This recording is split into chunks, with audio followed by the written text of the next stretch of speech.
Halo pemirsa, apa kabar Anda?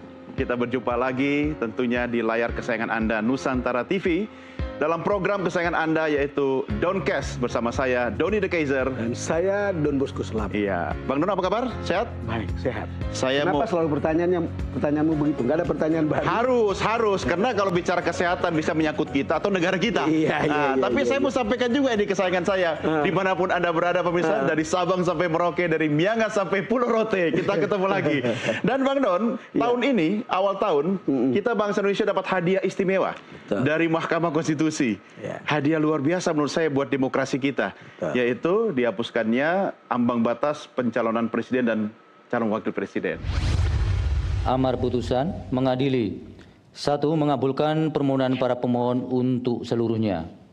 2. Menyatakan norma pasal 222 Undang-Undang Nomor 7 Tahun 2017 tentang Pemilihan Umum Lembaran Negara Republik Indonesia tahun 2017 Nomor 182 tambahan Lembaran Negara Republik Indonesia Nomor 6109 bertentangan dengan Undang-Undang Dasar Negara Republik Indonesia tahun 1945 dan tidak mempunyai kekuatan hukum mengikat.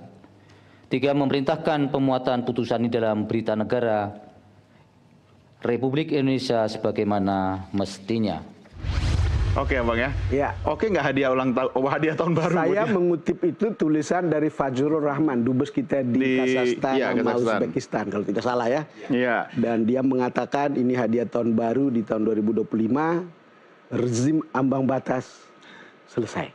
Oke, tapi bukan berarti kita sudah selesai juga, karena perjalanan bangsa Indonesia makin semarak tentunya, karena memberikan kesempatan bagi banyak orang, entah itu orang baik atau orang yang terlihat baik, untuk kemudian bisa ikut kontestasi menjadi calon presiden atau calon wakil presiden. Termasuk orang tidak baik juga bisa. Termasuk orang tidak baik juga. Nah, bicara soal itu Bang Don, edisi kali ini kita menghadirkan salah seorang pollster yang ini suaranya nih keras sekali ya. Dan cara berpikirnya bebas. Saya suka itu. Dan itu seperti lepas gitu. Iya, tapi saya mau tanya, karena setelah sekian lama saya tidak menatap langsung, kalau di tahun lalu ya, tahun ini kok wajahnya lebih sumringah gitu loh, lebih bahagia. Kenapa saya ya? Tahu bahwa dia mau datang, saya ingin memeluknya karena sudah lama sekali tidak ketemu anak muda satu. Ini dia Yunarto Wijaya. Apa kabar, Mas Toto? Baik, selamat tahun baru. Iya, Mas Toto. Duo Bang Don. Iya. Asik.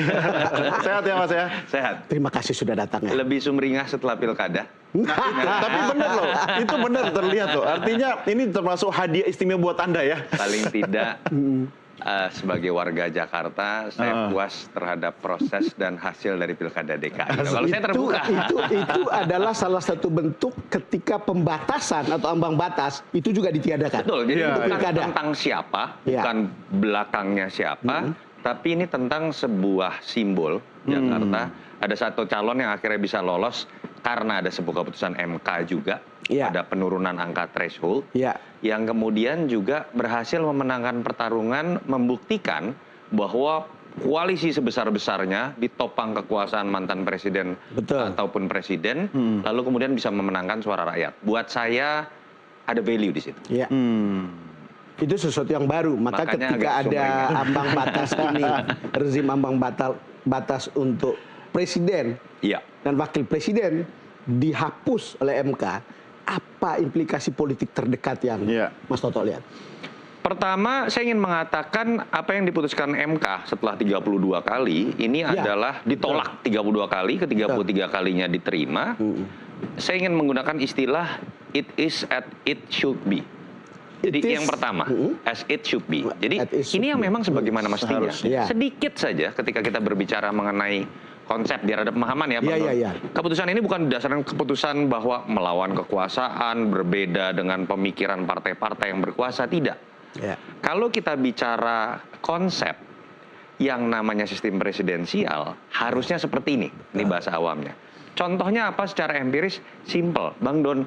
Di seluruh dunia yang menganut sistem presidensial, kita bicara Amerika Serikat, negara-negara Amerika Latin, Peru, Kolombia, Brazil, Argentina, sampai negaranya Fajrul Rahman, Kazakhstan, tetangganya Kirgistan, tidak ada satupun yang mengenal istilah threshold untuk seorang calon presiden. Nggak ada satupun.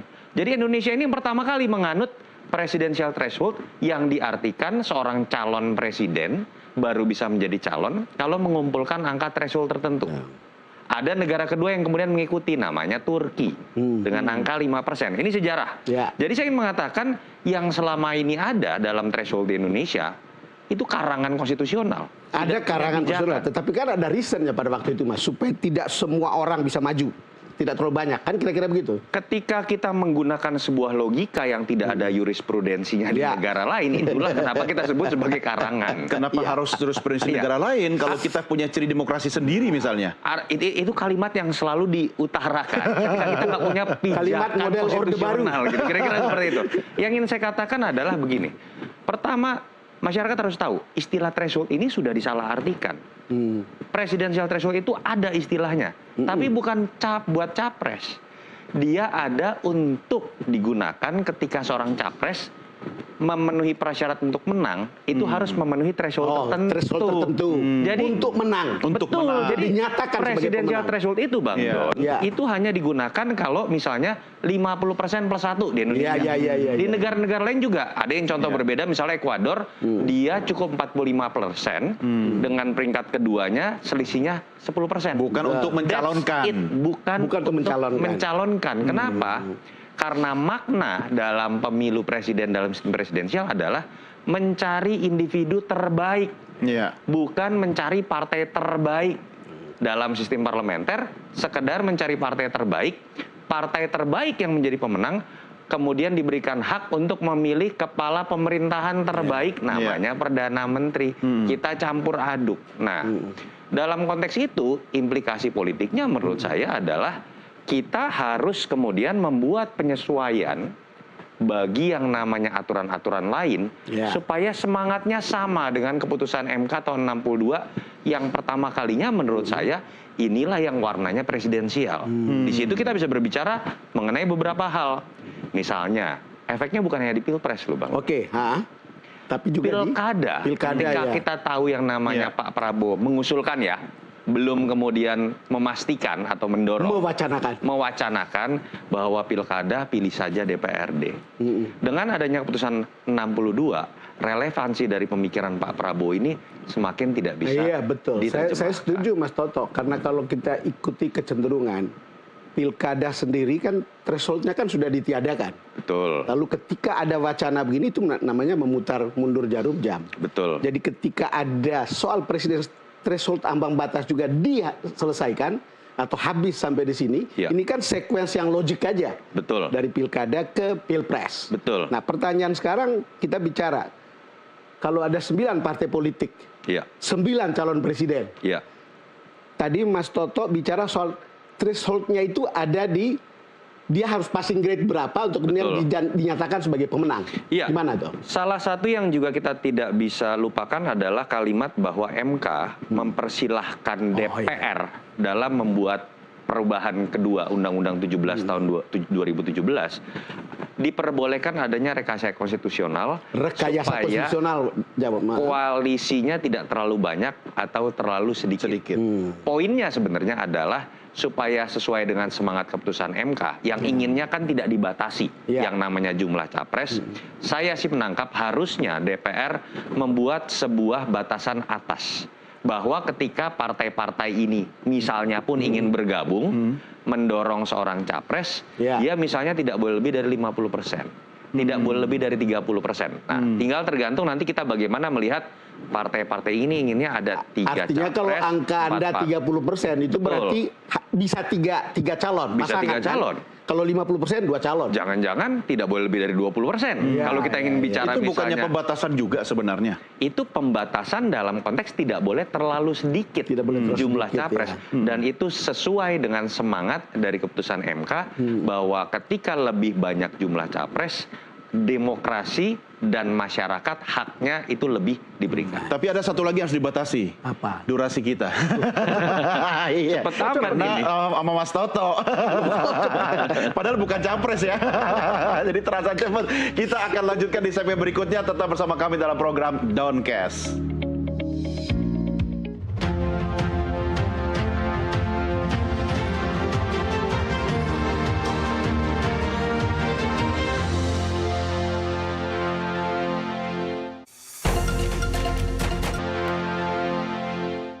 Anda masih bersama kami dalam program Doncast. Saya Doni The Kaiser dan saya Don Bosco Slamet. Iya, kita juga ingin mengucapkan terima kasih buat Anda pemirsa yang selalu setia menyaksikan program Doncast, baik melalui layar Nusantara TV ataupun yang menyaksikan melalui channel YouTube Nusantara TV Official.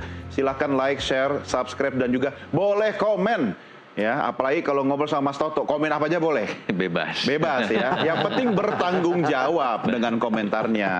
Nah, kalau soal tanggung jawab, ini tanggung jawab politik dari para pemangku kepentingan sebenarnya sudah dihadiahkan kepada kita. Tinggal bagaimana kita kemudian memanfaatkan kendaraan ini. Ya. Dan itu kan salah satu implikasi yang besar itu adalah perilaku politik. Ya. Dan perilaku partai politik. Partai politik. Yang selama ini bisa jual beli tiket.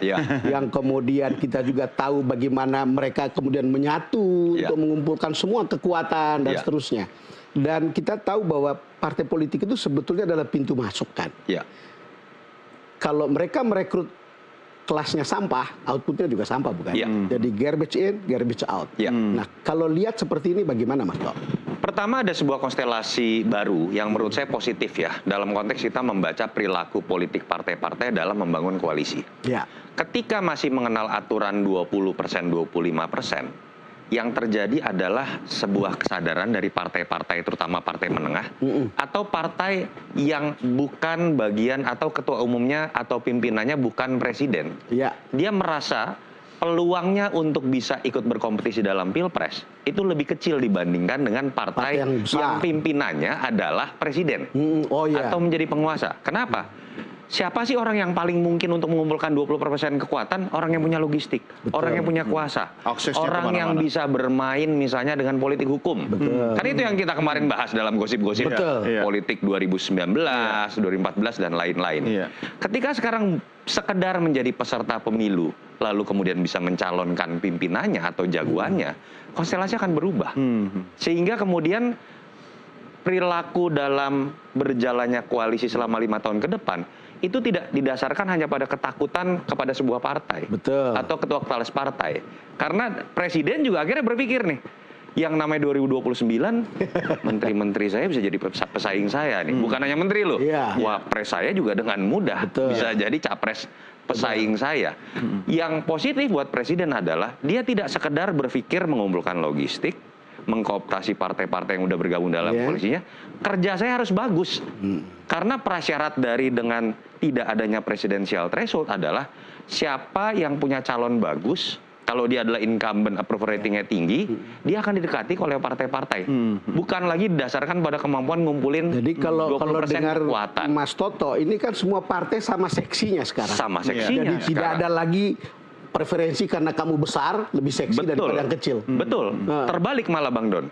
Sekarang partai yang kecil atau menengah pun kalau dia bisa mengkader pimpinannya, jagoan yang potensi menjadi capresnya, punya nama baik menuju 2029, partai ini berpotensi menjadi besar. Artinya saat ini saat terbaik untuk mencari calon lebih awal, lebih bagus untuk kemudian ditenteng oleh partai ini untuk efek ekor jasnya. Betul. Pada akhirnya kan ini sesuai ya dengan semangat presidensial bahwa kalau pileg dengan pilpresnya berbarengan, yang akan menentukan dan menjadi panglimanya itu adalah sosok-sosok terbaiknya. Bukan partai-partainya dalam mengkooptasi 20%, 25% atau menjegal calon-calon yang lain. Tidak perlu menunggu saat-saat menjelang pemilu ya. Dari sekarang panggung untuk mendapatkan spotlight itu sudah harus dimanfaatkan begitu. Perilaku lain yang bagus apa Bang Don? Kalau kita bicara, sekarang kan semua ngerasa nih, aduh ada kesempatan.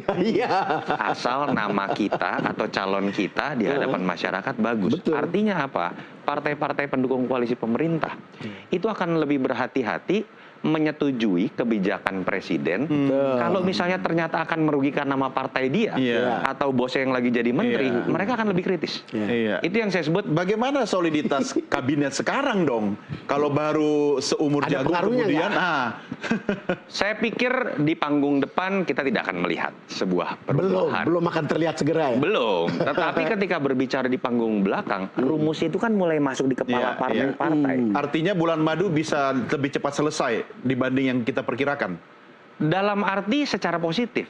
Itu kan akan memaksa juga si presiden karena tahu nih, sekarang akan lebih kritis nih partai-partai nih untuk kebijakan yang tidak populis, dia akan lebih mungkin memilih sebuah kebijakan secara lebih berhati-hati. Artinya sebuah perubahan perilaku politik ini semuanya akan positif kok dalam konteks dialektika. Ya, artinya kalau kita lihat ruang persaingan lebih terbuka sebetulnya lebih sekarang terbuka, ini dan bisa lebih awal. Presiden lebih berhati-hati, tidak merasa mengkooptasi dengan enaknya.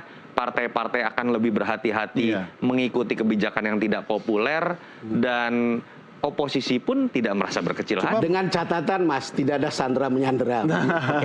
Pakai pasal-pasal. Masih bisa kali ya. Sandera, saling menyandera ini lebih sulit dilakukan. Kalau dulu menyandera itu cukup dengan bahasa threshold. Oke, Anda mau ngelawan saya. Emang bisa ngumpulin 20% ngelawan saya 2029. Sekarang andai kata Anda melawan saya, tetap bisa maju. Saya bisa maju. Kecuali mainnya kasar. Yang tidak diinginkan maju tiba-tiba di penjara, kena kasus penjara. Mungkin terjadi, tapi ruang politisasinya lebih diperkecil. Mas Toto, saya ingin menyoroti posisi wakil presiden. Nah, kalau misalnya belum ada hadiah MK ini, ya, 5 tahun ke depan sebenarnya kan wakil presiden bisa juga menanam, ya, bernabung untuk Pilpres di 2029. Tetapi ketika sekarang kondisinya berbeda.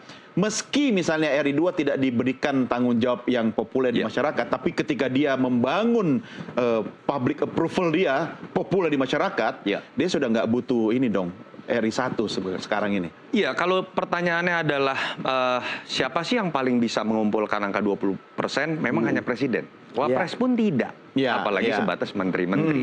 Artinya apa? Memang harus diakui yang sebetulnya ruangnya menjadi terbuka untuk ikut bersaing itu adalah wapres, menteri-menteri, ketum-ketum parpol, gitu kan. Dan menurut saya sehat-sehat saja buat demokrasi. Artinya tadi balik lagi Bang Doni, bahwa kita akan melihat presiden, interaksi antara presiden dengan wakil presiden, mereka akan berlomba nih untuk kemudian menunjukkan dirinya baik di hadapan konstituen, masyarakat, dalam konteks kebijakan-kebijakan yang populer. Panggung depan akan sulit dibaca. Memang menjadi menarik bahwa ada keharusan berubah cara berpolitiknya, kinerja juga berubah, karena tuntutan ambang batas tadi sudah hapus. Kan gitu kan kira-kira ya? Betul. Kalau pertanyaan tapi kemudian berarti Prabowo doang dong yang dirugikan. Belum tentu juga. Kalau Prabowo kerjanya bagus, biasanya yang namanya incumbent mau dalam pilkada ataupun pilpres, itu lebih mudah dikalahkan kalau lawannya head to head. Kalau dua pasang. Karena barisan anti incumbent itu akan berkumpul. Dengan catatan kerjanya minimal lumayan bagus. Jadi kalau Prabowo memang niatnya kemudian menjaga citra, bekerja baik di hadapan masyarakat. Seperti kerja bagus-bagus saja. Kerja agak bagus deh. Sama seperti Pak Jokowi periode pertama lah. Betul. Periode pertama ya. Kok semangat banget ini berdua. Ada sejarahnya. Kan benar itu kerja kan. Jadi cukup bekerja dengan cukup bagus saja seorang Prabowo. Secara matematika politik, lawan-lawan politiknya ini akan terpecah menjadi banyak barisan. Peluang Prabowo juga menjadi besar juga untuk menang. Itu contoh bukan hanya Jokowi, tapi Pak SBY pada periode pertama. Betul. Mirip lah cerita-cerita itu. Tapi tidak seheboh itu periode kedua. Pak SBY memang turun tingkat kepuasan publik, tapi tidak melakukan sebuah manuver ekstrim terhadap demokrasi. Enggak itulah. Kalau yang terakhir melakukan ya. Sekarang kalau kita bicara kembali lagi kepada cara partai bekerja.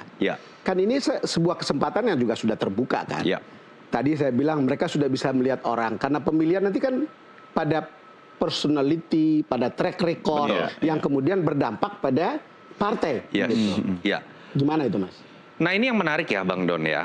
Kan ada ketakutan juga bahwa ini ada sisi buruknya nih. Presidential threshold dibuka dengan batasan selama Anda menjadi partai peserta pemilu, Anda berhak menyalonkan presiden. Ada ketakutan nanti semua ketum itu akan maju saja pokoknya. Dengan berbagai macam kepentingannya atau motifnya. Yang kedua, orang makin berbondong-bondong mendirikan partai.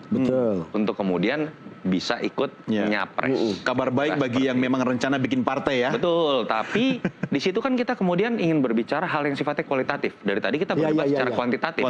Mengenai batasannya nggak boleh dibuat 20% dong, lebih banyak lebih bagus. Ini adalah momen sebenarnya untuk memaksa partai-partai. Kalau kita ingin bicara dibukanya presidensial threshold ini membuat pemilu lebih berkualitas. Artinya ini adalah momen untuk memaksa partai kalau memang niat ya. masukkanlah sebuah aturan-aturan dalam undang-undang parpol mengikuti apa yang sudah diputuskan MK tadi.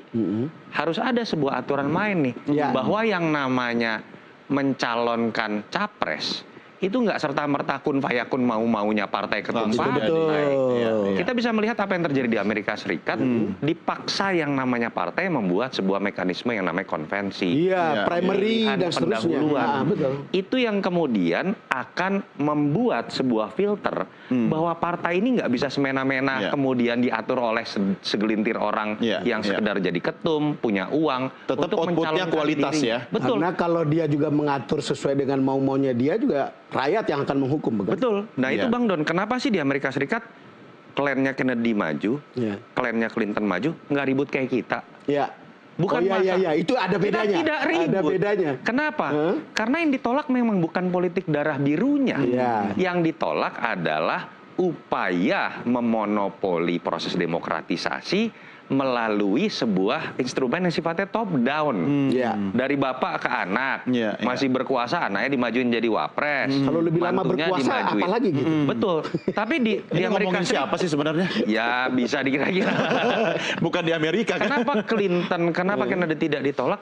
Karena siapapun dia, istrinya siapa, anaknya siapa, cucunya siapa, melalui mekanisme ketat yang luar biasa. Sehingga artinya siapapun dinasti itu tidak dilihat lagi sebagai sebuah yang given. Karena yang sudah melalui proses demokrasi tadi kan? Betul. Oke, proses berikutnya adalah kita habisin teh dan kopinya dulu. Baru kita lakukan di segmen berikutnya. Jangan kemana-mana. Gua pikir lu mau ngomong apa. Saya mau ini dulu, break dulu ya. Jangan kemana-mana ya. Kami segera kembali.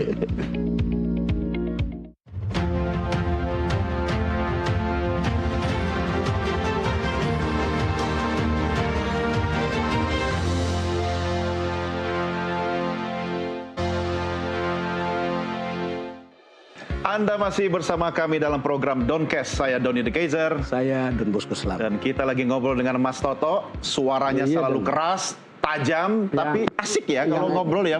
Yang ingin saya tanya lebih lanjut Don, karena waktunya pendek nih. Sebetulnya tadi kan kita bicara tentang kemungkinan munculnya orang-orang baik. Tapi kan pada saat yang sama juga bisa muncul orang-orang tidak baik. Orang jahat. Orang tidak baik itu jahat, preman, orang palsu, kemudian koruptor, calon koruptor, lalu kemudian orang yang personalitinya fake, tapi bisa mempengaruhi publik. Iya, ketika kita mengalami sebuah kondisi empiris atau pengalaman sejarah kita memperlihatkan bahwa orang jahat masih bisa berkuasa, atau orang yang kita pikir baik kemudian bisa berubah menjadi jahat, artinya ada aturan main dan sistem yang salah. Bersayap yang ketawa bukan saya. Ada aturan main yang salah. Aslinya baik. Ada aturan main yang salah. Jadi memang kita kan terlalu lama berhenti pada level demokrasi kultus. Tadinya kita kemudian tidak demokrasi, demokrasi prosedural, sekarang demokrasi kultus. Tapi partai politiknya juga begitu cirinya. Dimulai dari situ. Artinya saya ingin mengatakan apa? Kita ini belakangan kan berharap pada ada orang baik kita sudah menangkan, kita selesai kemudian memperjuangkan sesuatu. Dan kemudian orang baik itu berubah menjadi jahat, kita hanya bisa marah-marah. Yang harusnya kita pastikan kan sekarang adalah bagaimana aturan main, memastikan bahwa ketika dia orang jahat pun terpilih menjadi presiden, dia harus kemudian menjadi orang baik kalau karena ada dalam sistem. Dipaksa tetap Atau baik. memang kalau kita katakan kita nilai dia baik, dia sulit untuk berubah menjadi orang jahat. Gimana habis itu bisa dijamin Mas Toto ketika proses rekrutmen dari partai politik sebenarnya Anda juga katakan masih setengah hati. That's my point. Iya kan? Bahwa ketika kita berharap terpilihnya seorang pemimpin menjadi, kita bicara pilpres ya, menjadi seorang capres, itu hanya didasarkan pada intuisi ketum partai tersebut misalnya. Saya sebutlah, dulu kan orang mengatakan intuisi Ibu Mega luar biasa menjadikan Jokowi si orang baik menjadi capres bahkan menjadi presiden. Lalu kemudian sekarang Ibu Mega juga yang kecewa luar biasa. Artinya Ibu Mega secara tidak langsung para pendukungnya. Iya, ingin mengatakan intuisi saya salah, hanya jangka pendek dan para pendukungnya termasuk saya kalau saya belak-belakan. Intuisi itu hanya berlaku 5 tahun. Tapi 5 tahun berikutnya udah nggak berlaku. Artinya apa? Ada aturan main dalam proses rekrutmen yang juga sudah salah. Tadi saya sudah secara tidak langsung menjelaskan. Semuanya ini kan masih kun fayakun. Didasarkan pada kita ngebujukin ketua umum partai tertentu. Bu, pilih dia saja karena dia kayaknya orang baik, Bu. Kira-kira seperti itu. Akan berbeda kalau aturan main itu dipaksakan lewat sebuah misalnya undang-undang parpol, dikaitkan dengan undang-undang pemilu dalam konteks pilpres, bahwa orang yang mau dianggap baik atau jahat itu pun dia harus melalui mekanisme main yang dibuat dalam aturan, lewat fit and proper test, mekanisme konvensi dan lain-lain, sehingga naluri kita mengatakan dia baik itu teruji betul-betul. Jadi kembali lagi kepada parpol, kembali lagi kepada ketua-ketua parpol. Kembali kepada aturan yang harus kita buat terhadap parpol. Jadi toolsnya harus ada dulu kan. Pekerjaan rumah yang baru untuk DPR lah. Kalau dan mau ini ini mumpung Bang Don, dari Komisi 2, Doli itu sudah mengatakan apa yang diputuskan MK ini harus jadi momen untuk kemudian membuat undang-undang omnibus politik. Undang-undang parpol, undang-undang pemilu, undang-undang pilkada harus satu napas, satu irama dalam konteks reformasi terkait hal-hal yang tadi kita bahas. Sebenarnya bukannya kita, tadi kata Mas Toto ini kan masih setengah hati. Karena sebenarnya tetap masih memberikan peluang, bukan peluang sih, hak kepada partai politik kan untuk tetap berperan di situ. Nah, bagaimana kita bisa percaya 100% ketika hadiah ini istimewa buat kita tapi partai politiknya tetap yang harus mengatur. Bagaimana orang-orang seperti kita di luar partai politik? Kita tidak boleh percaya, lagi-lagi. Kita nggak bisa percaya pada insting kita terhadap parpol juga. Sama seperti insting saya terhadap Jokowi. Jadi yang tadi saya katakan, mau nggak nih? Momen ini menurut saya adalah momen kita memaksa partai. Yuk kita sepakati ada mekanisme yang nggak kun fayakun diberikan sepenuhnya hanya kepada ketum parpol. Itu bukan mekanisme internal partai dong, tapi negara yang harus mengatur kan, yang dipakai semua partai kan. Dalam konteks kita merevisi undang-undang parpol tadi. Cuman kan kita ini selalu berpikir jangka pendek, Mas. Jadi pragmatis lagi. Kan masih mungkin orang membeli suara, membeli parpol pada saat tertentu. Atau mengokupai parpol. Kan hal-hal seperti itu gitu. Terus yang kita pikirkan adalah undang-undang omnibus politik tadi itu. Kira-kira kisi-kisinya itu 3 aja, Mas. Kira-kira apa yang membuat kita bisa menjamin parpol akan berlaku baik? Undang-undang sapu jagat ya. Kalau kita bicara dalam konteks mengenai, ini mau agak ekstrim nggak Bang Don? Coba aja. Paling tidak misalnya ada beberapa hal yang sifatnya bisa konkret. Misalnya bisa diatur terkait dengan hal-hal yang kita kritisi terus. Satu, tadi kita bicara mekanisme penentuan seorang calon presiden deh. Pastikan mekanisme bottom up itu diatur dalam undang-undang parpol dan undang-undang pemilu. Itu akan membatasi ruang gerak ketika parpol-parpol ini juga ingin bertransaksi dengan parpol lain. Mekanismenya itu mereka harus lalui bersama.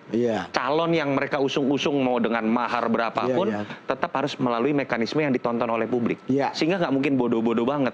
Sehingga nggak mungkin yang namanya jahat-jahat banget. Kira-kira seperti itu.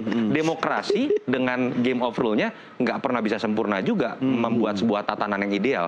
Tapi meminimalisir keburukan. Saya termasuk yang percaya pemilu dan semua aturan mainnya itu adalah mencegah yang terburuk berkuasa. Seperti Romo Magni selalu mengatakan itu. Yang kedua, ekstrim nih Bang Don. Berani nggak kita buat aturan ada batasan periodisasi ketua umum dalam partai? Berani nggak? Sementara sekarang ini masih tetap seperti itu saja kan? Betul. Ini yang akan harus ada keberanian dong. Artinya ini kan akan memotong sebuah mitos atau sebuah fakta empiris yang mengatakan bahwa partai ini memang didirikan menjadi terusan dari orang yang itu saja.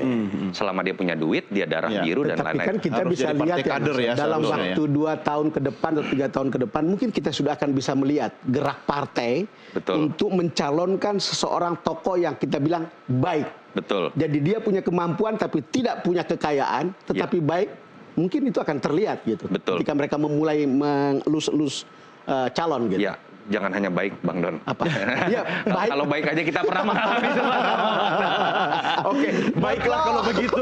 Biar kita semua baik-baik saja, kita ngopi lagi. Karena pemirsa juga silakan ambil teh atau kopinya. Kita masih lanjut di Doncast. Kami segera kembali. Tetap bersama Doncast.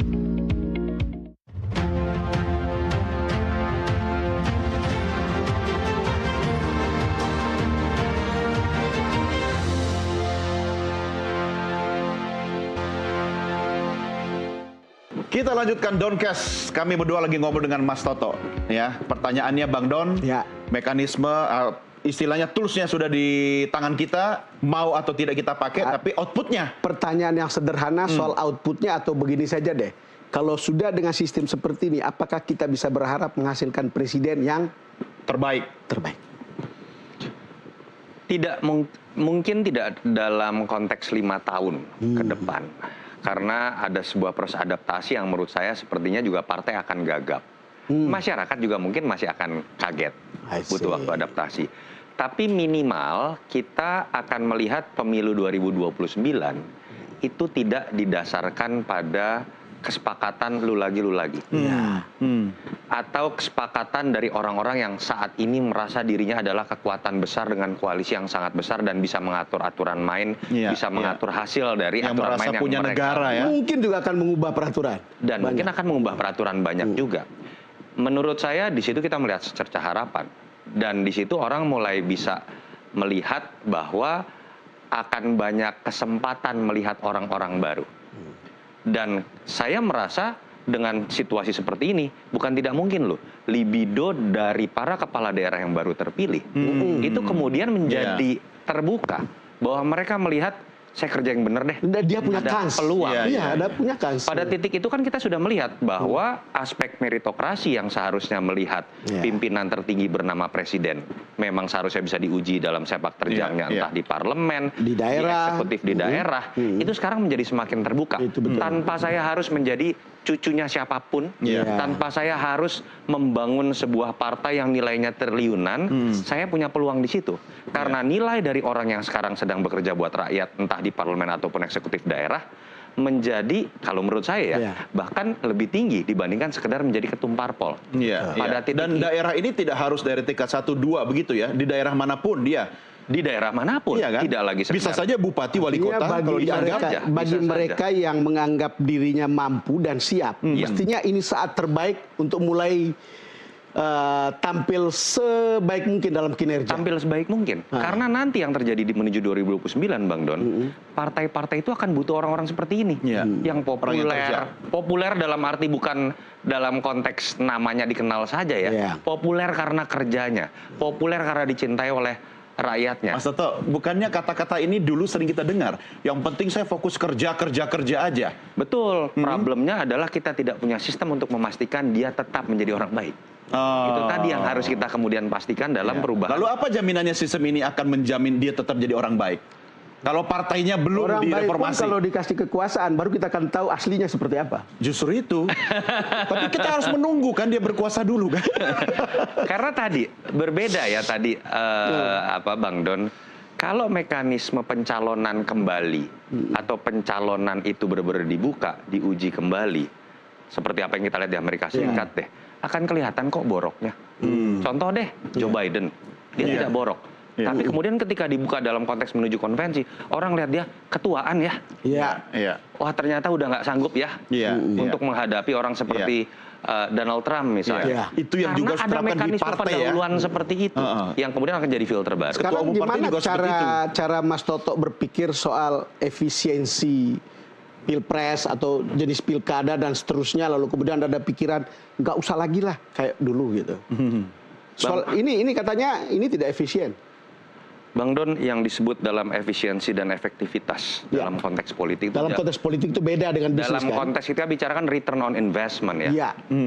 Return on investment dalam politik itu adalah ketika kita bisa memastikan uang yang keluar lewat APBN, uang yang keluar oleh kandidat dan tim ses dalam kemudian berkampanye, itu bisa kemudian bertransformasi menjadi sebuah kebijakan yang dikembalikan kepada rakyat, yang bisa diawasi oleh kepemimpinan yang kita pilih rakyat, kan? Bukan dalam konteks mahal atau tidak di awal. I see. Kalau itu yang kita gunakan, itu kita akan kembali kepada level bicara tidak usah ada pemilu sama sekali.